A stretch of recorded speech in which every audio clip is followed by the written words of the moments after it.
સંસ્કાર એટલે જેમ રસોઈ બનાવવામાં આવે અને રસોઈયો જેમ એના મસાલા કરે એમ એને પાકવી, એને પક્ક બનાવી અને જે રસોઈયો એ માંસને પકવે છે, એ મસાલા કરે છે અને તદપશ્ચાત એ વેચવા માટે જ્યારે કાઉન્ટર પર જાય અને ત્યારે એ વ્યક્તિ જે પીરસવા માટે જાય છે એ વ્યક્તિ પણ પોતે આનો અપરાધી છે.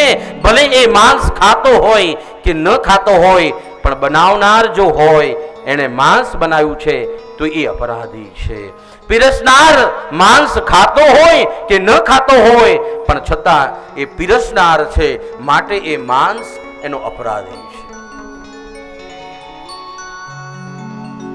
ગાયોનો અદ્ભુત મહિમા બતાવ્યો. જે ગૌ ભક્ષી હોય છે, ગૌ માંસ ખાય છે, ગૌને ગમે ત્યાં રજડતી મૂકી દે છે. અરે ગાયની પ્રીતિ કેમ ઘટી? કોઈને કોઈ ઠેકાણે ગાય રસ્તા ઉપર ફરે છે. મેં એમ જોયું જ્યારે નગરપાલિકાના લોકો જ્યારે એને પકડવા આવે ને ત્યારે ગૌ માતા આમ તેમ દોડે છે, આપણને રુદન આવે. મારી ગાયની સ્થિતિ, મારી માની સ્થિતિ આવી.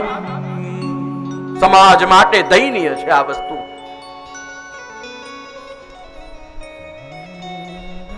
અરે વેદની જે પ્રાર્થના છે એમ કહેવાયું કે વેદ પણ જે આપે છે ને એ મા ગૌની સામે જ્યારે આ પ્રાર્થના કરો ને ત્યારે ગૌ વેદ લક્ષણા ગૌ માતા તમને એ આપે છે. દિલીપ રાજા જ્યારે યુદ્ધમાં સૈન્યની જરૂર પડી, દિલીપ રાજાએ ગૌને પ્રાર્થના કરી કે માં હું તારો રક્ષક, આજે સૈન્યની જરૂર છે, મારી પાસે સૈન્ય નથી એવું કે જે હું યુદ્ધ કરી શકું. અને વેદ લક્ષણા ગૌ માતાને પ્રાર્થના કરી અને માં પોતાના આંચળેથી અનંત સૈન્ય પ્રગટ કરી દીધા. એ માં ગૌ.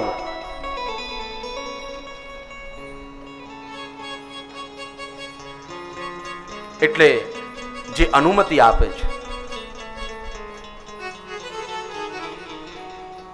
જે કાપી અને એને તૈયાર કરે છે, જે પકડી અને વેચે છે, જે એનું વેચાણ કરે છે, જે એની ખરીદી કરે છે, જે એને પકવે છે અને જે એને પરોસે છે, એ 8 અપરાધી છે.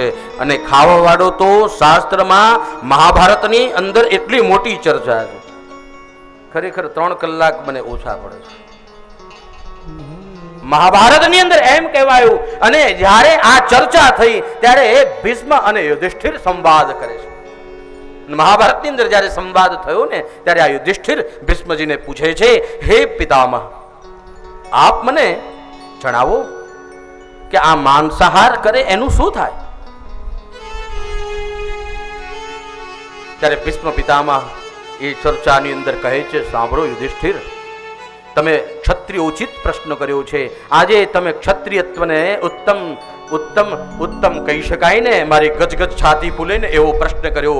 જે ક્ષત્રિયો, અરે આ પૃથ્વી પર જન્મતા દરેક જીવ અગર માંસ ખાય છે ને ત્યારે એ પશુ પોતે એવો સંકલ્પ કરે, જેણે મને માર્યો છે એને હું મારા શરીરના જેટલા રૂવાટા છે ને એટલી વખત જન્મી એને હું મારીશ. પ્રમાણ સાથે માંસ ભક્ષયતે તસ્માત ભક્ષયિષ્યતમવ્યયમ એતન માંસસ્ય માંસત્વ મનોબુદ્ધસ્વ ભારત. યુધિષ્ઠિર સાંભળો, જ્યારે પશુને મારો છો ને ત્યારે એના શરીરમાં જેટલા રૂવાટા છે ને એટલી વખત તમારે જન્મ લેવો પડે છે અને પશુ પણ જન્મે છે. અને પશુને તમે જેમ માર્યો ને એમ એ પશુ તમને એટલા એના રૂવાટા છે એટલી વાર મારે છે. સમાજમાં ઘણી બધી બદીઓ છે, બલિ પ્રથા બધી છે. કેમ બલિ પ્રથામાં તમે તમારો પ્રાણ નથી લેતા? કેમ બલિ પ્રથામાં તમે તમારા સંતાનનો પ્રાણ આપતા? કેમ બલિ પ્રથામાં તમે બીજા કોઈ જાનવરનો પ્રાણ આપતા?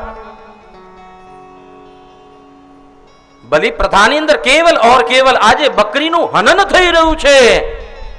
અશ્વમ નૈવ ગજમ નૈવ વ્યાઘ્રમ નૈવ ચ નૈવ ચ.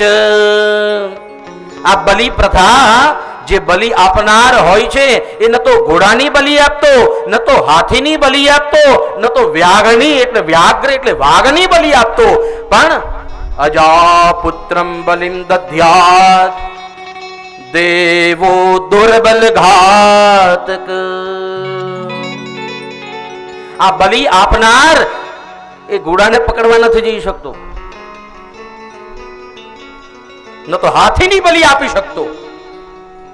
બલિ પકડનાર અને બલિને એમ આપનારને કહ્યું હોય, જા વાઘની બલિ આપ, મારી માએ માગી છે. માં કોઈ દિવસ બલિ માગતી નથી, પણ કદાચ એવું કહે તો પેલો સામે બલિ આપનારો કે માં હું બલિ બની જઈશ. વાઘને પકડવું એ મારું સામર્થ્ય નથી. એટલે દેવો દુર્બલ ઘાતકા, આ દુર્બલ લોકો આ પશુની પર પ્રહાર કરે. જે પશુ નથી સમર્થ એને બોલાવી, એને પકડી અને બલિમાં એને ઘસડી જાય અને એને બલિમાં તૈયાર કરે છે. અશ્વમ નૈવ ગજમ નૈવ, ન તો હાથી ન તો ઘોડો, વ્યાઘ્રમ નૈવ ચ નૈવ, વ્યાઘ તો ક્યારેય નહીં. એટલે પશુઓની જ્યાં સુધી તમે સુરક્ષા નથી કરી શકતા, એ ગોપાલ સાવધાન. ભગવાન અવતાર લે છે એના કારણો બતાયા છે.